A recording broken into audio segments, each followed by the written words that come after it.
the Coalition of Immokalee Workers. And that is an extraordinary organization that really has come up with a formula that has stopped exploitation and stopped abuse and stopped sexual assault, basically ended sexual assault among farm workers. And their model is now being used in Bangladesh for garment workers. It's being used in Hollywood for the Me Too movement, and it's being used in the upstate in Vermont for dairy workers. Hi, I'm Kaya Perowit, one of the producers of The Doctor's Pharmacy. Most of us don't think about food and farm workers when we are eating or shopping for groceries, but this is the largest sector of workers in the United States. Without them, we wouldn't be able to eat. Yet they rarely make a living wage and are often subjected to unthinkable living and working conditions. Dr. Hyman spoke about this in a conversation he had about health disparities with his colleagues at the Cleveland Clinic. He also explored how one group of farm workers banded together to fight for better wages and working conditions in his conversation with Kerry Kennedy. And the other thing that people don't realize is that a lot of these health disparities exist in food and farm workers, which comprise more workers than any other industry. There's 20 million food and farm workers, and they're often brown and black, and they're often unprotected. And the Fair Labor Act, which is in the 30s under Roosevelt, which was developed to protect workers, did not cover food and farm workers. Why? Because they were African American for the most part, so they weren't protected, and that's why they often earn less than minimum wage. They have no health benefits. We have to cover them with Medicaid and food stamps.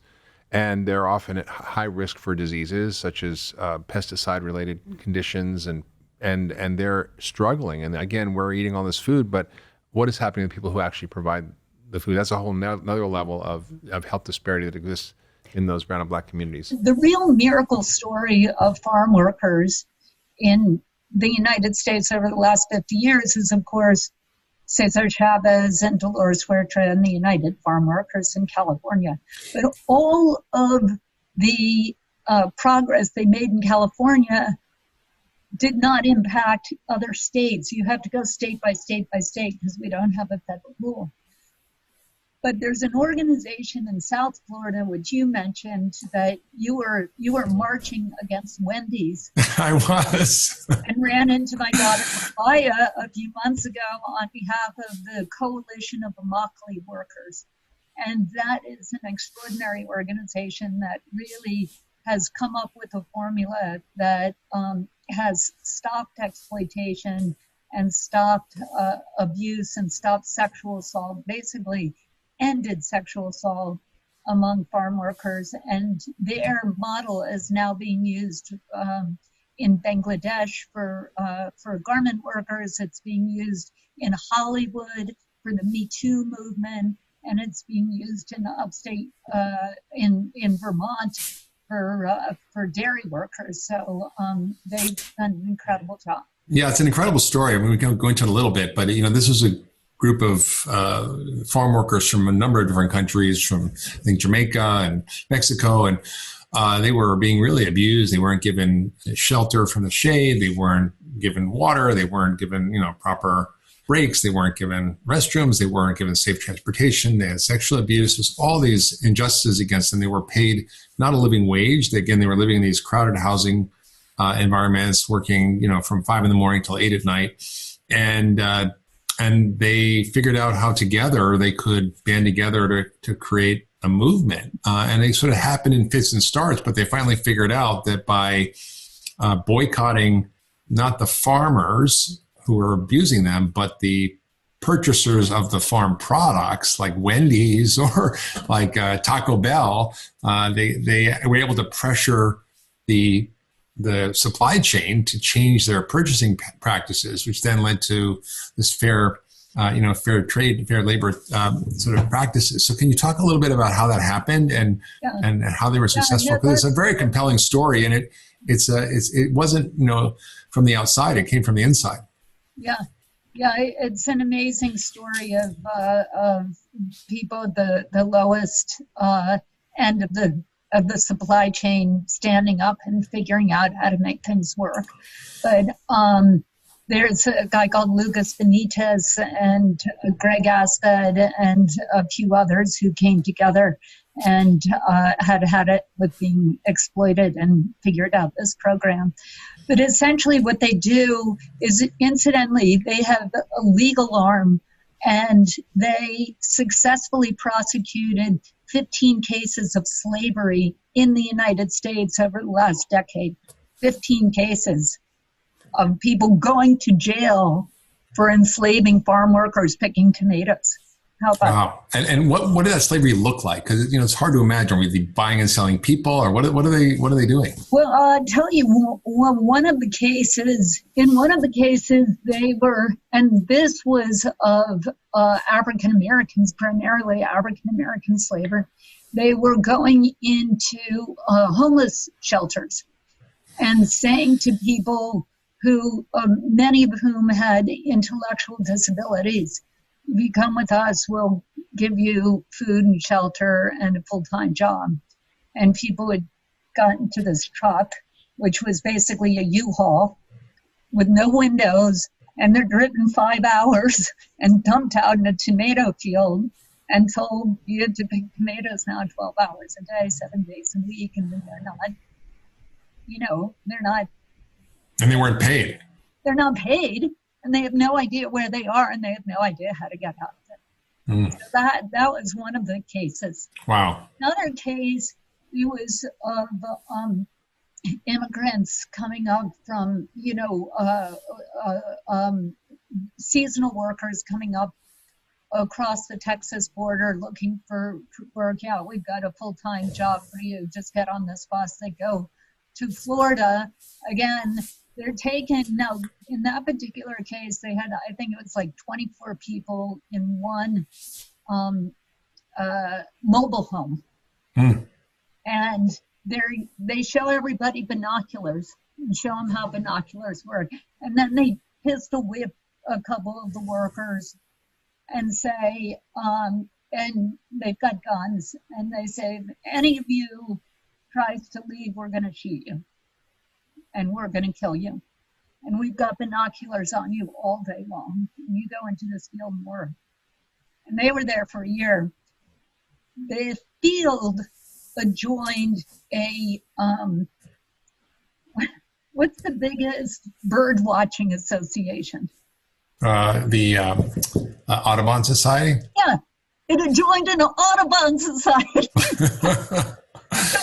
But they just saw tons of people with binoculars looking at them all day long.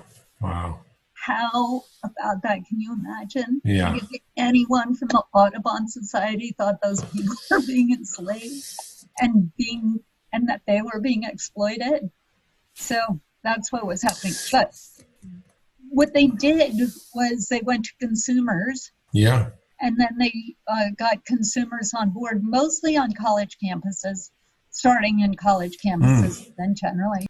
And then they went to the big buyers like McDonald's and Burger King and others, the fast food companies, and now Walmart. And they said, you have the danger of slavery in your fields. All you have to do is comply with the Fair Food Program, and we will guarantee that you don't have the supply chain disruptions and that you're treating your people fairly.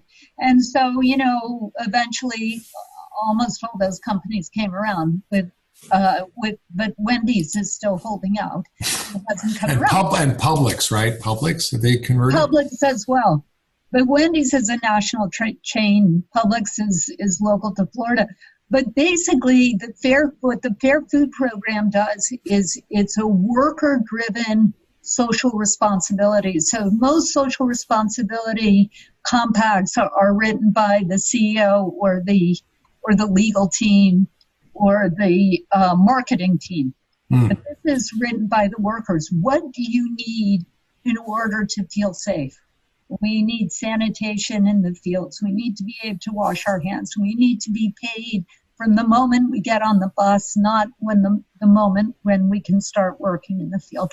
All those types of things. Then they have an agreement that they'll train all of the workers in those fields. They do trainings once every about 2 months so that everybody knows their rights. Yeah. And knows how to report the abuses. And then they can, and then the abuses continue to happen, usually in a field for another year.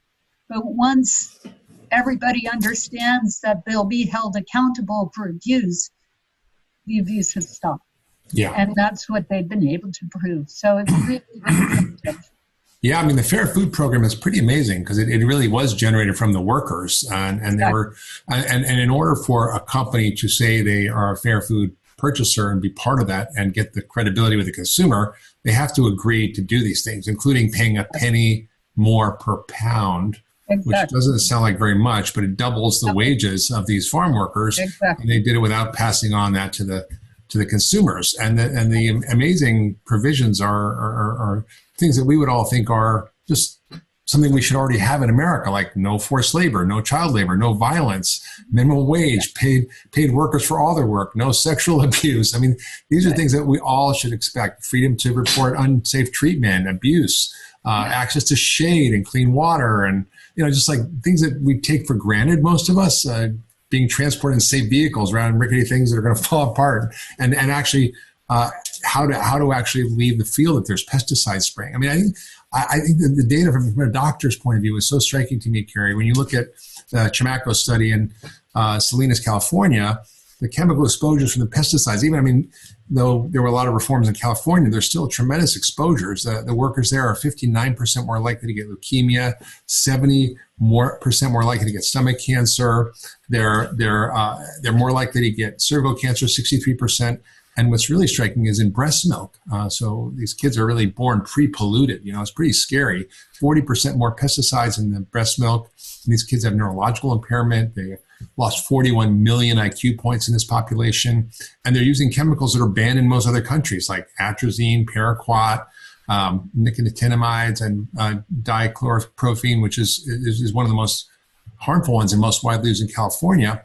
And it's like, wow, we're living in, I think we had a democracy where equal rights and human justice are we're like the sort of apparently the paragon of human rights, and we call it all these other countries, and it's terrible, and especially in these workers. That workers should have basic rights would seem to be a given, but for many food and farm workers, it's not. Part of how we can help fix this problem is by supporting restaurant and food retailers who agree to the Fair Food Program and by pressuring growers to adhere to basic tenets. If you'd like to learn more about anything you heard today, I encourage you to check out Dr. Hyman's full-length conversation with Kerry Kennedy, as well as his conversation on racial health disparities with his colleagues at the Cleveland Clinic. Dr. Hyman also included a full chapter on this topic in his book, Food Fix. If you enjoyed this episode, please consider sharing it with a friend and leaving us a review below. Thanks for tuning in.